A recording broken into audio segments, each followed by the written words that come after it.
पंच परवेशाम प्रादुर्भूता महात्मना। सबसे पहले ब्रह्मा जी ने पंच विद्याओं को उत्पन्न किया, अंधकार को, और अपने मन से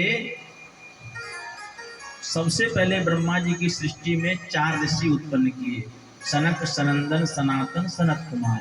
कहते हैं ये परमात्मा के पहला अवतार है, कल बताया था। सनक, सनंदन, सनातन और सनत कुमार। इनसे कहा जाओ तुम सृष्टि को आगे बढ़ाओ। इन्होंने कहा नहीं, हम तो भगवान का भजन करेंगे, हमें सृष्टि में चक्कर में नहीं पड़ना। ब्रह्मा जी ने श्राप दे दिया, बोले जाओ तुम बालक ही बने रहोगे, बड़ी नहीं होगी, तुम ऐसे ही बने रहो। उन्होंने कहा आपने मुझे श्राप नहीं दिया, आशीर्वाद दिया। बोले कैसे? बोले अगर बड़े होते 15-16 साल की अवस्था हो जाती तो हमारे अंदर विकार आ जाता, काम क्रोध लोभ सताते। अब तो कितने 5 वर्ष के हैं, 5 वर्ष के बालक को ना तो काम सताएगा, कुछ भी नहीं। आपने हमें श्राप नहीं, आशीर्वाद दिया है। उसी समय ब्रह्मा जी को क्रोध आया तो दोनों भ्रुकुटी की मध्य से एक बालक उत्पन्न हुआ और देखते देखते बड़ा हो गया। वो बड़ी तेज से रोया, इसलिए उसका नाम रुद्र पड़ा। और वही हमारे भोले बाबा शंकर भगवान की जय। भोले बाबा से बोले जाओ आप सृष्टि की रचना करो। भोले बाबा ने सृष्टि रचना आरंभ कर दी। और भोले बाबा ने सृष्टि कैसी रचाई, एक एक व्यक्ति के 10-10 सर लगा दिए, किसी का हाथ बनाया, किसी का पैर बनाया, किसी की पूरा शरीर बना दिया, मुंडी लगाई नहीं, या किसी की मुंडी उल्टी लगा दी, किसी की एक भी आंख नहीं दी, किसी की 4-4 आंखें लगा दी, अटपटी सृष्टि बना दी। अब वो सारे जितने भूत प्रेत बना दिए, सब ब्रह्मा जी को खाने के लिए दौड़े। ब्रह्मा जी ने मना किया, नहीं ऐसी सृष्टि मत बनाओ। बोले आवाज चलो मेरे साथ, हमारी सृष्टि हमारे साथ चलो। सब कैलाश को अपने साथ ले गए। उसके बाद ब्रह्मा जी ने 10 ऋषियों को उत्पन्न किया। मरीचिर्त्र अंगिरशो पुलस्तः पुलहाकृतुः भृगुर्वसिष्ठो दक्षश्च दशमस्तत्र नारदः। ये मानस पुत्र हैं ब्रह्मा जी के, लेकिन सृष्टि आगे नहीं बढ़ रही है। उसी समय ब्रह्मा जी ने अपने शरीर के 2 भाग किए। बाएं भाग से शतरूपा और दाहिने भाग से मनु महाराज की उत्पत्ति हुई है। मनु से ही हम सभी लोग मानव कहलाए, मनु से ही हम सभी लोग मानव कहलाए। मनु महाराज के 3 पुत्रियां और 2 पुत्र हुए।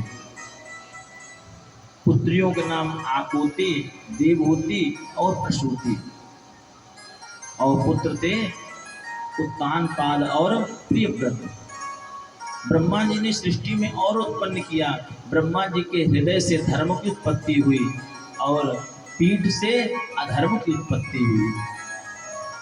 इसलिए कभी भी मंदिर में आप जाओ, एक विशेष बात बता दें, मंदिर के कभी पीछे प्रणाम नहीं करना चाहिए।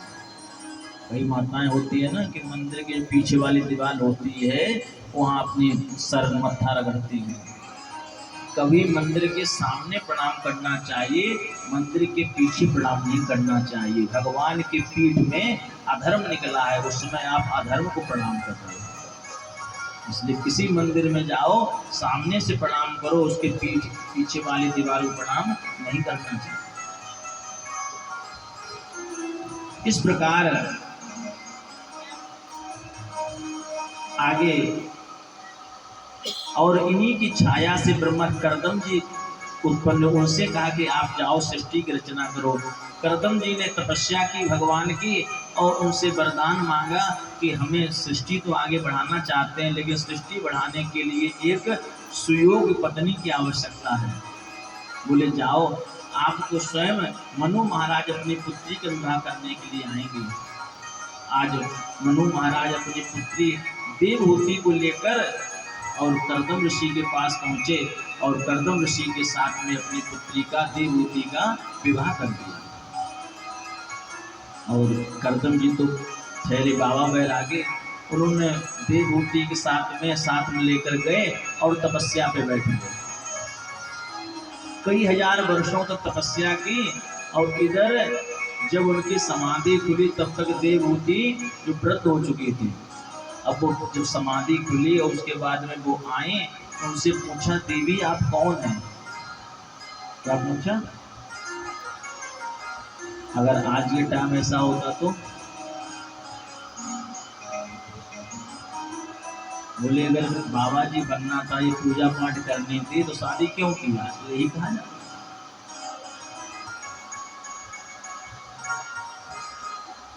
व्रत हो गई लेकिन वो इंतजार करती रही। आज उन्होंने अपनी तपस्या के प्रभाव से, क्योंकि करदम जी ने से भगवान ने कहा था, बोले हम सृष्टि तो आगे बढ़ाएंगे लेकिन आपको हमारे घर में पुत्र बन के आना पड़ेगा। विभूति ने वही बात याद दिलाई कि भगवान ने आपको प्रदान दिया है कि पुत्र बन के आएंगे, तो पुत्र तब बनेंगे जब आप गृहस्थ आश्रम का पालन करोगे, तपस्या से तो नहीं। आज उन्होंने अपने तपस्या के प्रभाव से देवहूति को जैसे विवाह हुआ था सेम वैसे बना दिया और एक बड़ा सुंदर विमान तैयार किया और कई हजार वर्षों तक उसमें रमण किया। इनकी 9 कन्याएं हुई। करदम ऋषि की 9 कन्याएं हुई। उन्होंने कहा चलो अब तो हम बाबा जी बनने जा रहे हैं। देवहूति ने कहा, बोले अभी तो इनका ब्याह कौन करेगा? बोले आपको अगर संन्यास लेना है सबसे पहले इनका विवाह करके तब आप संन्यास लो। तो जो ब्रह्मा जी के मानस पुत्र थे उनके साथ उनका विवाह किया और उसके बाद में साक्षात कपिल भगवान का वहाँ पर आगमन हुआ।